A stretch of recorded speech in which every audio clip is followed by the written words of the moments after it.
As the Berlin Wall was falling in November of 1989, members of the North Atlantic Treaty Organization anxiously wondered if it was a ruse to distract attention from a Soviet attack through the Fulda Gap.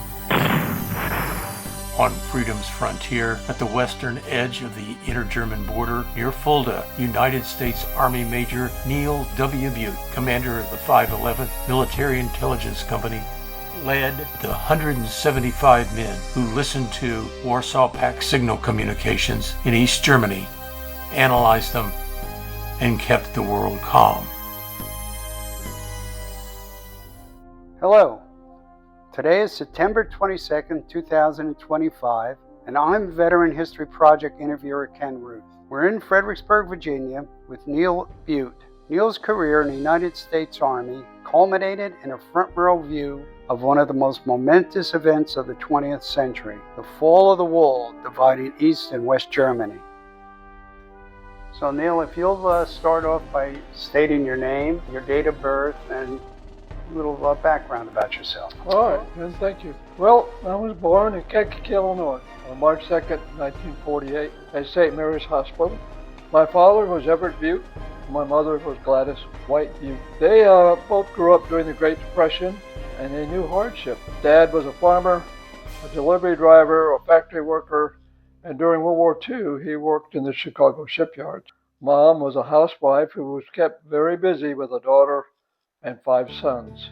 My time spent on my grandfather's farm in Indiana were very special times for me. I would follow my grandfather as he went about the daily chores on the farm, eager to help in any way he would suggest. I was always impressed with his work ethic, his farming knowledge, and his ability to fix broken down machinery no matter how bad shape they were in. His influence on me was tied to that impression of his versatility, his hard work, and determination to succeed. I grew up with the conviction that I could do whatever I put my mind to because of his example. My first 2 brothers, Marvin and Wayne, joined the Army prior to my parents' divorce in 1959. Marvin had spent 3 years stationed in France, then returned to Illinois where he ran a gas station, a convenience store, and a bar. Wayne was stationed in Okinawa, Japan with the 11th Special Forces Group, and he was a Sergeant E5. He became an expert in small arms and explosives. He was then assigned as a member of the 5th Special Forces A-Team to Vietnam. He worked with friendly indigenous forces near Pleiku called the Montagnards. Their mission was reconnaissance and interdiction of the Ho Chi Minh Trail. During this time, Wayne was wounded in an attack by the Viet Cong on his base camp. For that action, he earned the Silver Star Medal for gallantry in action. After Mom and Dad divorced, Mom took the 4 younger children and moved to New Mexico. Mom was a survivor. The lessons she learned during the Depression kept our family together through the hard times, and she lived to be 90 years old. How old were you when your parents divorced? I was probably about 12. I had just getting ready to move into the 6th grade. So I was aware of my family's military history as I grew up, given that both my brothers had joined the military. My great-grandfather, George White, was killed in the American Civil War. My grandfather, Esram White, served in Cuba. When he returned to the States, he was part of the Army surveying team in California. Another influence in my early life was a Marine Lance Corporal David Garapi, who married my sister Joyce, so he was my brother-in-law. He became a mentor to me during my early high school years and helped form my desire for military service. Sadly, he was killed in action in Vietnam. My years at Mazzano High School in Albuquerque, New Mexico, was a balance of academics and working full-time jobs to help support my family's financial situation. I didn't have time for sports. My grades were not very good, enough to get me into college, and I began dating my future bride at the end of my senior year. My whole family of brothers knew that as soon as we turned 18, that the best opportunity for us was to join the military in some capacity. All these influences inflamed my desire to join the Army. So rather than wait to be drafted, I went to the recruiting station there in Albuquerque before my graduation to sign up for the delayed enlistment program. After graduating, I was sworn in at the military recruiting station and I was whisked away after my basic training at Fort Bliss, Texas. From there, I was sent to a general basic supply school at Fort Huachuca, Arizona. After that school, I was sent to another school at Fort Sam Houston, Texas, where I received training in medical logistics. On December 23, 1967, I got some leave to go home, and I went home and married my high school sweetheart, Rayanne Conrad. That might have been the smartest thing I did for my Army career. Rayanne stayed by my side as a partner through my whole career. The family shared the ups and the downs of military life, including frequent moves, multiple schools, lost friends. Rayanne proved to be a great Army wife and has been my supporting rock for our 57 years of marriage. Soon after our wedding and my training, I deployed to the 3rd Infantry Division as an enlisted man and was assigned to the 703rd Maintenance Battalion near Kitzingen, Germany. Rayanne arrived in March of '68 and accompanied me during the remainder of my assignment in Kitzingen. While we were there in Germany, on August 20th, 1968, we were aware that military units from the Soviet Union had invaded Bulgaria, Poland, and Hungary, and Czechoslovakia. It was a significant U.S.-USSR Cold War event, and it certainly got our attention in Germany.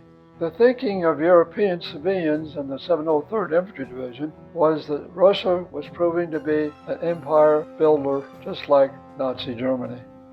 But the Vietnam War and political unrest in the United States kept President Johnson from taking any significant action during these difficult times with the Russians. At the end of my enlistment in Germany, I was a Spec 5 and I had 6 months left in the military, and they assigned me to Fort Hood, Texas, with the 47th Medical Battalion, 1st Armored Division. At the end of my enlistment time in July of 1970, I returned to Albuquerque, New Mexico.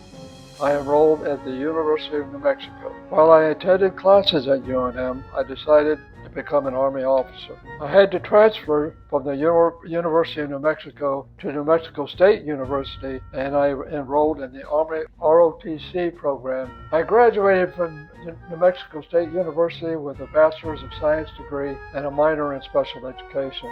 My participation in the ROTC Scabbard and Blades Military Honor Society led me to become a distinguished military graduate. One of my memories occurred during this summer ROTC training in 1974. I had completed airborne school, and I received my jump wings. After that, I went to Ranger School to satisfy my commissioning requirement. During the mountain phase of the school, we jumped out of Huey helicopters into a drop zone in Dahlonega, Georgia. However, when our group jumped, my uniform snagged on something on the helicopter floor, and I was delayed getting out. When I did jump out, with the wind that was blowing, it carried me away from the drop zone, pushing me backwards until at the last moment I realized I missed the drop zone and I landed in a pond. I was submerged right away with all my equipment, my parachute, and I thought this could not end well. But I got lucky. Somehow the wind that was blowing that day inflated my parachute as it was settling over the water, and it was enough to pull me over to the far side of the pond. I was greeted by an evaluator who declared at me from the top of the pond bank, "You gotta be the luckiest SOB in the Army." And he promptly ordered me to link up with my patrol, and I was happy to make that effort. At the completion of Ranger School, I returned to New Mexico State University to finish my academic degree, and I was commissioned. I re-entered the active duty as a second lieutenant on August 4, 1975. I chose military intelligence as my branch of service. As a brand new second lieutenant, my first assignment after officer and specialty training was the 194th Armored Brigade at Fort Knox, Kentucky. I served as the commander of the Signal Security Detachment for 3 years. My focus was providing operational communication security training for the commander for the brigade's personnel. I was promoted to first lieutenant while I was there, and I was very aware at this time about the Cold War and what was going on in Europe. There was an ongoing rivalry between the United States and the Soviet Union. In essence, it was capitalism versus communism. There was no direct fighting between the two superpowers. There were only proxy wars sponsored by the superpowers. Much of the Cold War was expressed through technological rivalries such as the space race, nuclear proliferation, espionage, propaganda campaigns, embargoes, and even Olympic sports competition.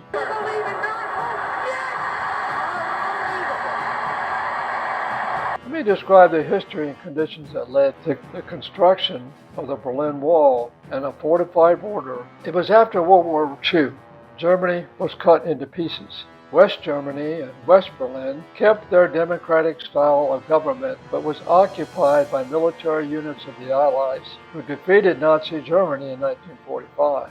East Germany and East Berlin were not only occupied by Soviet Union military forces, but they suffered under the communist government occupation imposed by the Soviets. Living conditions were minimal and availability of food and clothing was poor. The East German security forces called the Stasi and the Soviet KGB were state security services who policed the people. They intimidated, they repressed, and they arrested East Germans at their whim. There was no freedom of speech, no freedom of assembly or travel. So many East Germans were fleeing into West Germany until the Berlin Wall was built in 1961. And then the fortified inter-German border was built and continuously improved between 1959 and 1989. Life in East Germany became even more difficult. Many people risked their lives to escape from East Germany, and many were killed in attempting to escape. In the fall of 1978, I was giving an accompanied 3-year assignment to Fulda, Germany. It was the first up-close encounter with the inter-German border for Rayanne and me. The Fulta Gap was the historic invasion route from the east into West Germany. The predominant theory held by NATO allies and the presumed concept of operations in the U.S.-European Command Operations Plan 4102 was that a two-pronged attack would come through the Fulta Gap along each side of the Vogelsberg Mountains. We all knew that we were at that point of the spear facing the enemy, 5 Soviet divisions, 3 motorized rifle divisions, and the rest were tank divisions. I was amazed at the resources that the Warsaw Pact spent on keeping their people behind the Iron Curtain and prevent them from escaping. There was 858 kilometers of border with a complex system of interlocking fortifications, what we call the 1K zone. The 1K zone referred to a zone of the fortified inter-German border established by East Germany, GDR, that had restricted its own citizens but was still considered the eastern side of the border. It was heavily monitored area where border guards maintained the fortifications. There was plowed earth, electrified barbed wire, electrified signal fencing, anti-vehicle ditch, booby trap fences, razor wire fencing, minefields, observation bunkers, patrol roads, guard dogs, and armed border guards in the various kinds of watchtowers that overlooked all of the border. We looked toward East Germany from our observation platforms, and our opponents in East Germany looked back toward West Germany from their observation posts. And we did this for 24/7, 365 days a year, staring at each other, wondering if we would ever go to war. My job at this time was overseeing the activation of a new type of intelligence unit. It was to be called the 340th Army Security Agency Company, and it would be organic to the 11th Armored Cavalry Regiment. This unit was the precursor of the concept of a combat electronic warfare intelligence unit given to the operational commander. It was my mission to support the 11th ACR involved signal intelligence gathering from the East, the Soviets. There were various language specialists in my unit who could listen to Warsaw Pact electronic transmissions and transcribe that information into intelligence and analysis. Just for the record here, you say transmission. What kind of transmissions were you listening to, and from whom? Well, given our position on the border, we could easily observe how the Soviet Union was training in their training areas. And in their training areas, they used their communications to communicate with one another, and they gave us some indication how they might fight. So we not only observed them physically, but we were able to listen to their signal communications to see what kind of command and control they had of their operations. And that would give us some idea of how they might operate against us. And your people were trained to do this? Yes, we had a SCIF facility where the information that was coming in was highly classified. I had linguists to translate it. I had German linguists, I had Polish linguists, and we had the capacity to break that raw information down, and after applying analysis to it, turn it into intelligence for the commander. During this time, I was promoted to captain. And before my next assignment to Fort Huachuca in the fall of 1988, I was enrolled in the Advanced Military Intelligence course. In the summer of 1982, I was given a 3-year assignment to Kelly Air Force Base near San Antonio, Texas. I was assigned to the Joint Electronic Warfare Center. It was a component of the Air Force Intelligence Command whose focus was on joint operations. And I learned the complexity of joint services interoperations, especially in combat environments. While there, I took the Command and General Staff course by correspondence from Fort Leavenworth, Kansas. In the summer of 1985, I began a 2.5-year stint at the Combined Arms Training Center at Fort Leavenworth, Kansas, which was the testing ground for the Army's new air-land battle concept. I served as an analyst for the Army Air-Land Battle Center, doing computer simulation scenarios for the Warsaw Pact and what would happen if they decided to come through the Fulta Gap. The center was a very testing ground of this new air-land battle doctrine pertaining to how we were going to counter Soviet military operations should the Soviets decide to attack into West Germany. In the fall of 1987, I found myself in Newport, Rhode Island at the Naval Command and General Staff College for more training and joint operations. It was a joint service education experience featuring strategies and tactics of joint and combined arms operations.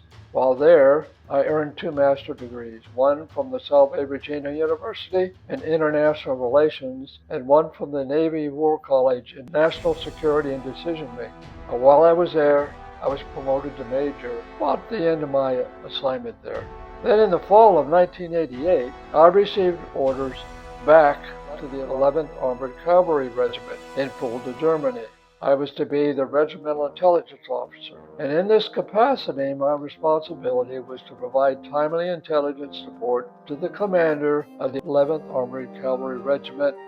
So at this point, Neil, you're going back for the 3rd time, as a major this time, as an officer. So it seems like they were grooming you for the last 3 years. It was a bit unusual to be assigned to a unit twice. Once as a captain and once as a major. Once to begin to build an intelligence unit for the regiment, and then the second time to actually command that unit for the 11th Armored Cavalry Regiment, because the commander's position of that unit was a major, and I was a major at that time. So you have quite a responsibility now. Well, we did have a very important responsibility. In this capacity as the regimental intelligence officer and later the commander of the 511th MI Company, my mission was to provide timely intelligence support to the commander of the 11th ACR, to 5th Corps G2, and all supporting intelligence agencies. The 11th ACR had a critical mission. They had to stop 5 divisions from breaking through the Fulda Gap. And the size of the regiment was just about a plus-up brigade.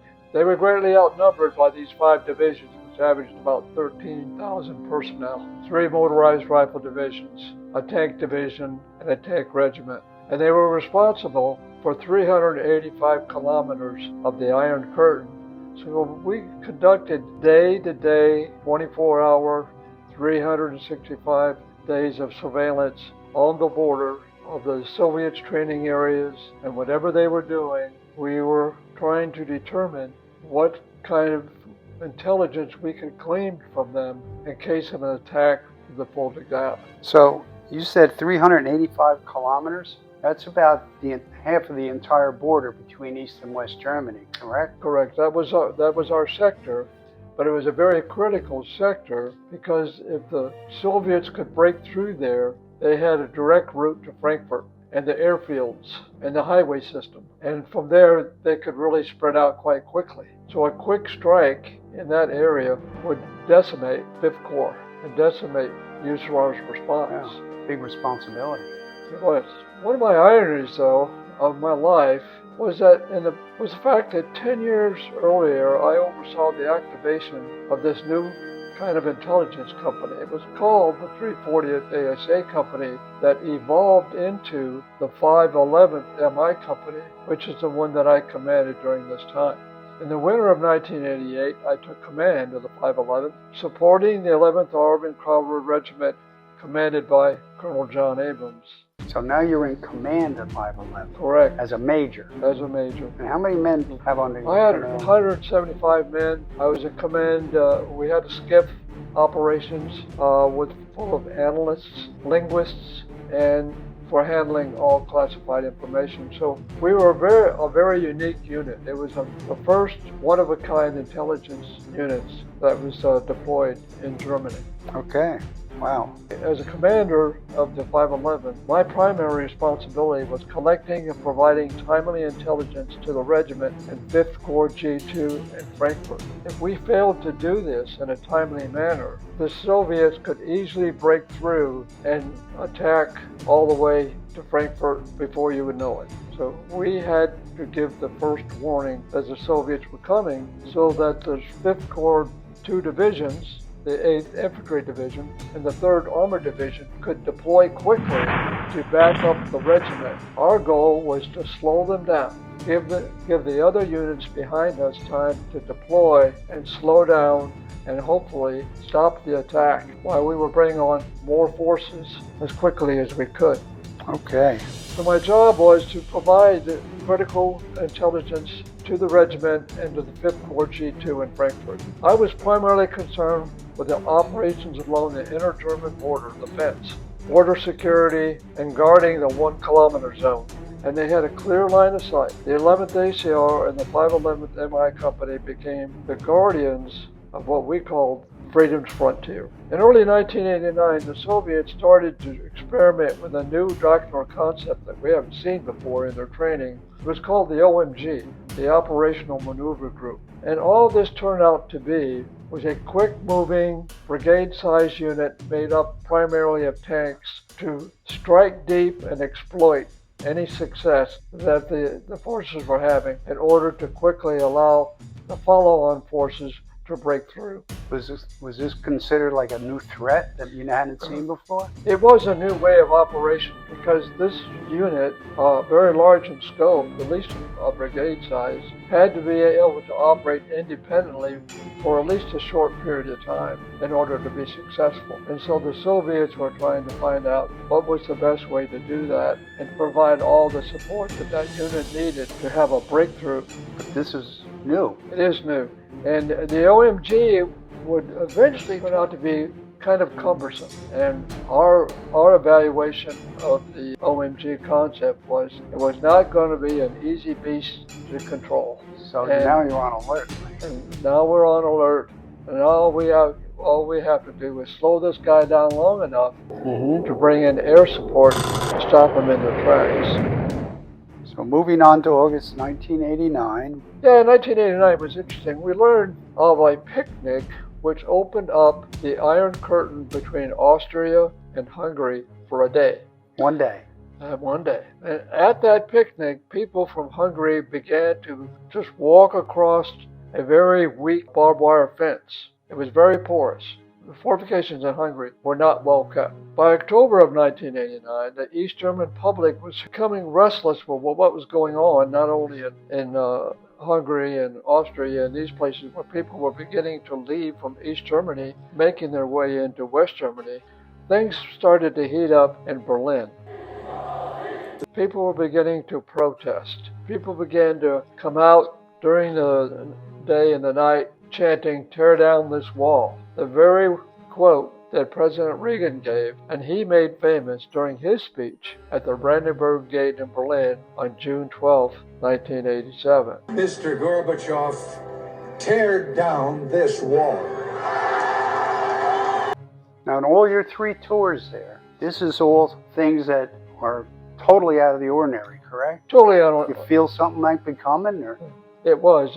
Because on November 9th, everybody was enjoying the Veterans Day holiday, and nobody was really expecting that these events would amount to very much. But they escalated, and it became more violent, especially in East Berlin, where people were beginning to throw rocks, attack some of the border guards. So things were starting to get out of control, and we had no idea how far that would go. Now, on November 9th, 1989, we learned that there had been a press conference in East Berlin announcing that the East Germans, who were getting very nervous at this time, that they were going to free up the travel ban to and from West Berlin and West Germany, and they said this would now be in effect.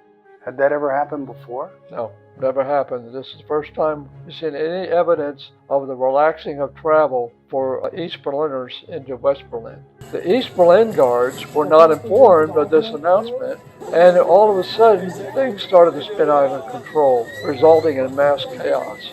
The East German press event and the subsequent wall destruction attempts completely surprised the Soviets in Berlin. And the Soviets requested clarification from their headquarters in Moscow and guidance on what actions should they take, should they go on the offensive. That guidance was not forthcoming, and the rest is history. After 28 years of the border wall, how could it be that such an announcement came to be? The initial component was a failure of the East German State Security Service and the Secret Service police known as the Stasi. Border control was one of their responsibilities, and they lost control of one of the checkpoints in East Berlin, and East Berliners began streaming through it into West Berlin, climbing over the wall, and eventually taking sledgehammers to the wall and began hammering it down, allowing more East Berliners to try to escape from East Berlin to West Berlin. The crowds this night began to grow and grow, in fact, beginning to grow over the days to come. And they kept growing and getting more chaotic, and it was clear that the Stasi and the East German police were not able to bring these events under their control. Were the Soviets trying to, or were they leaving out the East Berliners? It was interesting. It's our assessment that the Soviets were sitting back and watching what the East Berlin and the Stasi were going to do. And they did not jump in to try to help them. They just kind of sat back and watched these events unfold because they had really no idea where they were going. Now, the United States European Command and Headquarters near Stuttgart, they began receiving intelligence on what was happening in Berlin, and most likely it came from the Augsburg field station, which was in East Berlin, which did the primary communications intercept of the Stasi and the East Germans and the Soviets. 2 weeks prior, before November 9th, I had my 511th MI company deploy near the border in a place near Gaza, Germany. Now, we had been doing some routine training in signal intelligence, routine stuff. We were working with the Germans, and we're doing our observations of the Soviet training areas near Gaza, along with the West German intelligence services. So we had a good relationship, and we've been watching these guys for some time, and so we just stepped up our focus on what was going on due to the events going on in Berlin. We had deployed the resources necessary to see and hear what the Russians were doing. We routinely sent that kind of information, if it was of significant intelligence findings, immediately to 5th Corps Headquarters G2 and, of course, Commander of the 11th ACR. There was immediate concerns within 5th Corps as to what the reaction of the Soviet Army, the 8th Guards Army and the 1st Guards Take Army, what were these guys going to do? Were they going to stay in garrison? Were they going to come out? How would we know when they were deploying? And the key thing we were looking for, if they deployed their reconnaissance forces in battle formation, then they were coming through the Fulta Gap. And we had to react to that immediately in order to give 5th Corps time to deploy their forces and stop it. So they were kind of dependent on your group No question. to provide the intelligence on what to do with the American forces. No questions. There could be no kind of response from 5th Corps unless they knew what the Soviets were up to. where there was forces coming out of garrison, were things turning out to be much different than we ever seen before in their operations and their training areas. It was critical that we know exactly what the armed forces in the Soviet Union were doing. As the commander of the 511th MI Company, I was part of that committee that had to answer those critical questions in order to give time for 5th Corps to respond to any kind of attack to the Fulta Gap. Back to your group now, everybody's holding off, looking for your intel, what your guys pick up, and so everybody's back on the American side, the NATO side, is kind of dependent right now on what information you get. We were definitely on the front line because we were right up against the border. And as soon as things began to get hot, you could bet there was other intelligence assets, both airborne or satellite or what have you, were also beginning to take notice of what was going on. The critical question, what is the operational tempo of these units? What are they doing? Where are they coming out of their training areas? What are they doing differently? Do we see heightened awareness? So all these things are critical pieces to the puzzle in order to try to get timely warning to 5th Corps whether or not to deploy their 2 divisions forward. If we saw and heard a high level of operational tempo going on and deviating from the normal training tempo, we had to let 5th Corps know that. They would notify 7th Corps on their right flank and in turn raise the defense condition to DEFCON 2 status. Then the 3rd Armored Division and the 8th Infantry Division of 5th Corps would begin preparing to confront an invasion, and they would be behind the covering force of the 11th Army Cavalry Regiment. We were the speed bump that was going to give time to 5th Corps to deploy to stop the invasion. That news would immediately be communicated to the U.S. Army European Headquarters in Heidelberg, then the U.S. European Command Headquarters in Stuttgart, and then to the Joint Staff, the Defense Department, and quickly to the President and the Commander-in-Chief. Of course, everybody wants immediate intelligence when they need it. It doesn't always come that easy. It doesn't always come from one source. So it began with the 511th MI Company, who was right up on the border between East and West Germany. The 511th, along with our West German partners, we were the only forward deployed intelligence services that could gather information quickly on the border situation in Fulda. Only they could help answer these critical questions that we're dealing with in a very compressed timeline. There's not a lot of time for the 8th Infantry Division and the 3rd Armored Division to get deployed. So let me just summarize here. So it seems like the American NATO armies were relying on intel from your staff and other intel units on what action or inaction to implement. Of course, and as things began to spin out of control in Berlin, now all the intelligence resources were focused on that. Then all that information was beginning to be fed. For the events in Berlin were beginning to be fed through intelligence channels to West Germany, to our NATO allies, so they could begin to make an assessment of what kind of a situation we have unfolding. So based on the intel you gathered and your analysis, what you had to do, what conclusion did the 511th come to? Well, after days as this unfolded, beginning on November 9th, we consistently saw the Soviets not responding much at all. We did not see their motorized rifle divisions come out of garrison. Their tank divisions didn't come out of garrison. We didn't see any heightened operational alert that they were on standby. They were essentially pretty quiet. So you passed that information on up the line that the Soviets were quiet and not mobilizing or responding. So based on your intel, you kind of passed on for the Americans and the NATO forces to stand down. You can believe that all of 5th Corps, all of 7th Corps, USAR were paying attention to the intelligence that they were given by all the intelligence units, including ours, which was the ones that was right up there on the front line. So during the night on November 11th, we saw that the East German observers on the international German border were starting to leave their towers. This was unheard of.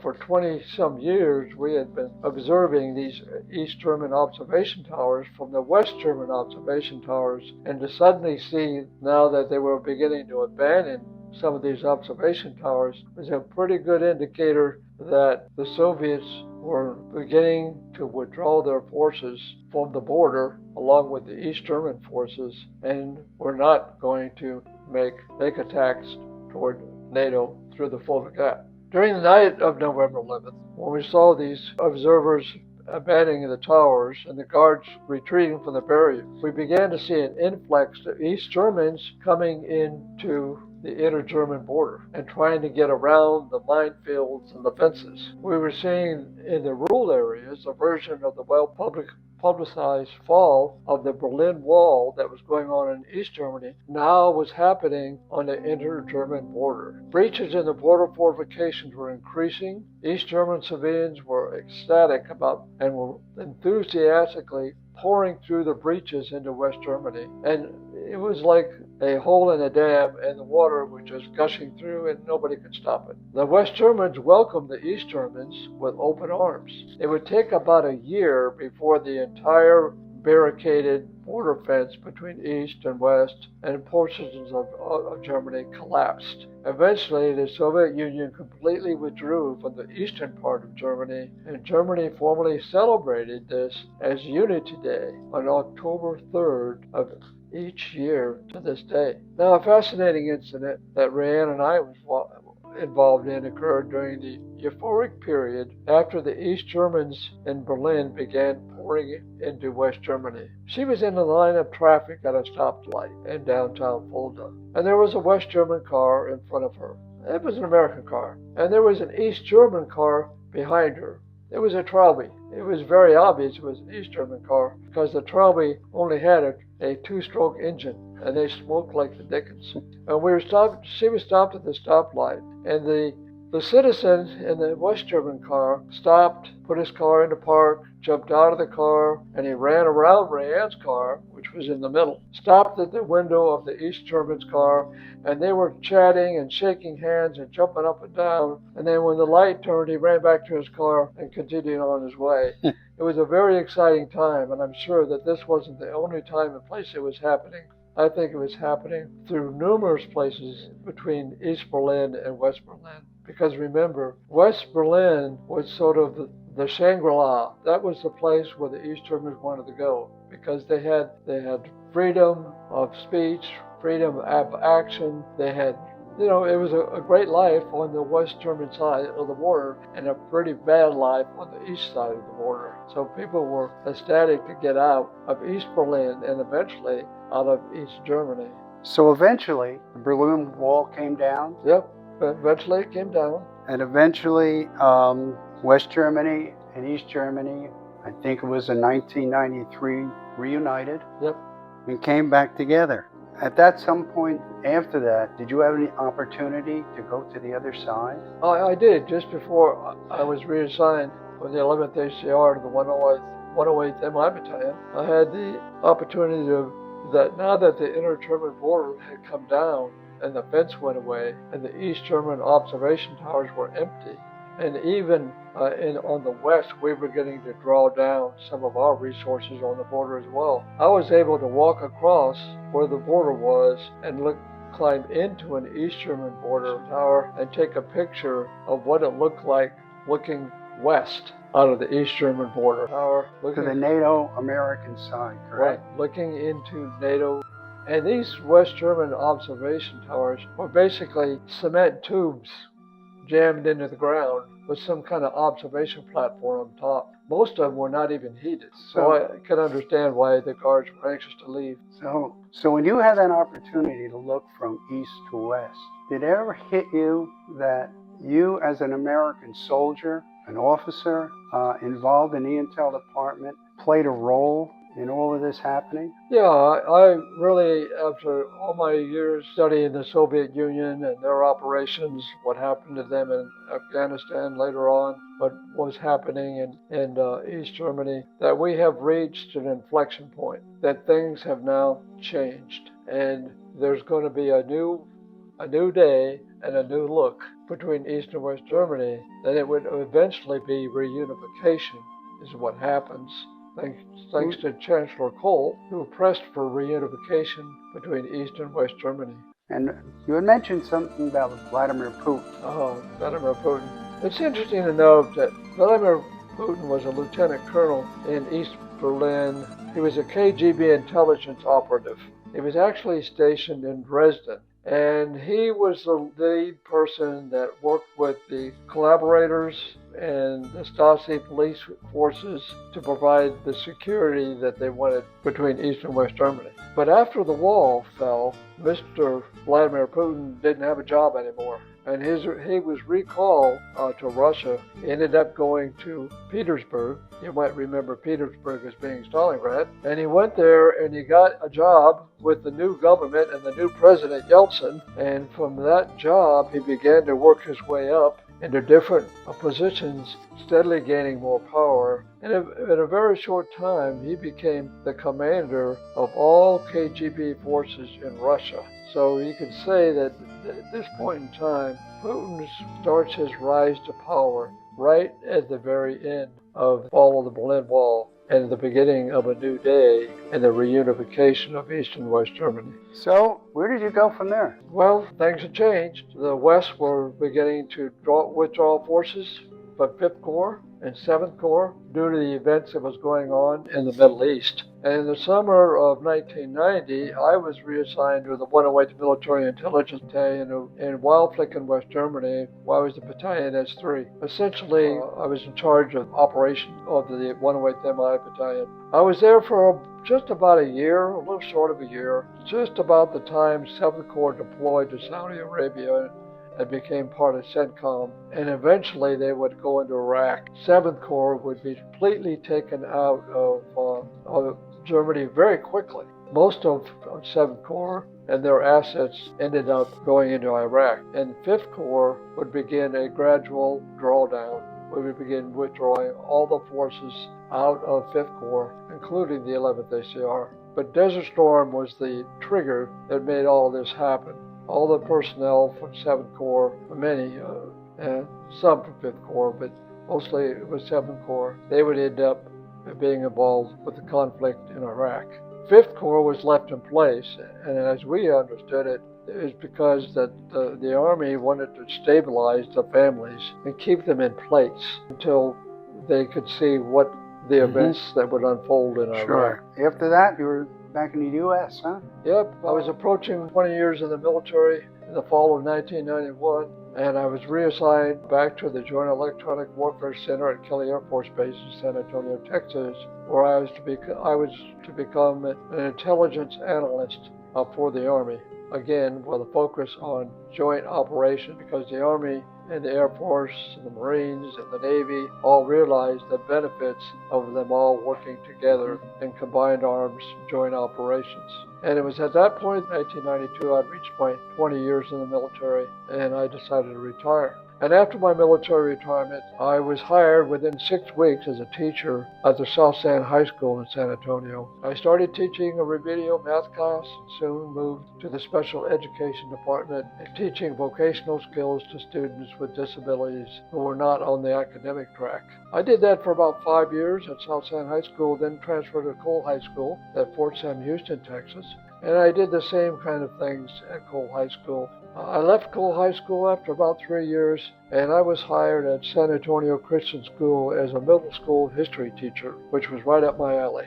And by 2016, it was time for me to start chasing my grandchildren. So I retired from San Antonio Christian School in 2014, and in 2016 we moved into the Celebrate Del Webb community, Fredericksburg, Virginia. You know, when I look back on all the events that took place on my watch, and I look at my military shadow box with all its mementos gathered during my enlistment and my officer time, and the Cold War events that happened in Berlin is what stands out. I recently read a very good book by Gary Kasparov. He wrote a book called Winter is Coming that identified the significance of the fall of the Berlin Wall. Here's what he said. The Cold War was about good versus evil. The wall fell and the world exhaled. The long war of generations was now over. The threat of a nuclear annihilation, which hung over all our heads, was over. Victories are won at great cost, even if that cost is just letting down our guard. NATO and Western democracies are still dealing with the aftermath of what I call Cold War 1.0. We are now deep into Cold War 2.0, still dealing with nuclear proliferation, proxy conflicts, which destabilizes countries. It also creates worldwide instability and the fear of a nuclear war, which could destroy the world as we know it. Just look what happened at the Shanghai Cooperation Organization Summit in Tianjin, China. Look at the well-publicized alignment now of China, Russia, India, North Korea, and Iran against the West, against democracy. The 11th HCR, and specifically my unit, the 511th, played a small part in that Cold War 1.0. We stood guard at the frontier of freedom during that historic time in November 1989, and we did our part. I'm grateful for the vigilance of all the units we work with within NATO and the US. However, I would warn that future generations, they must continue to maintain that vigilance to preserve our democracy for Western Europe and the United States and all other countries searching for freedom. As you see right now in the news, there's great instability in Europe and in Eastern Europe. The events going on in Ukraine and the events that the Russians are involved, have recently been involved in Chechnya and Georgia, represent how that instability and that fear is still present. But Europe and the United States cannot afford to lose our focus. We can't compromise our democratic values. Autocrats hate these ideals and work towards compromise of those principles which threaten our guardianship. Future generations will pay the high cost all over again if they don't stand in the gap, because next time it may be a very hot war. I know you don't like to bring a lot of attention to yourself, but I'd like to read a summary from the 11th Armored Cavalry Regiment historical achievements that they put down in their history. And talking about your regiment, it said the regiment's legacy and a legacy of its men regarding the Fulda Gap in the Cold War is a justifiable pride after having played a crucial role in one of the greatest victories of military history. A victory all the more remarkable for never having to fire a shot or incur any casualties. Thank you for your service, man. It was an honor. Thank you.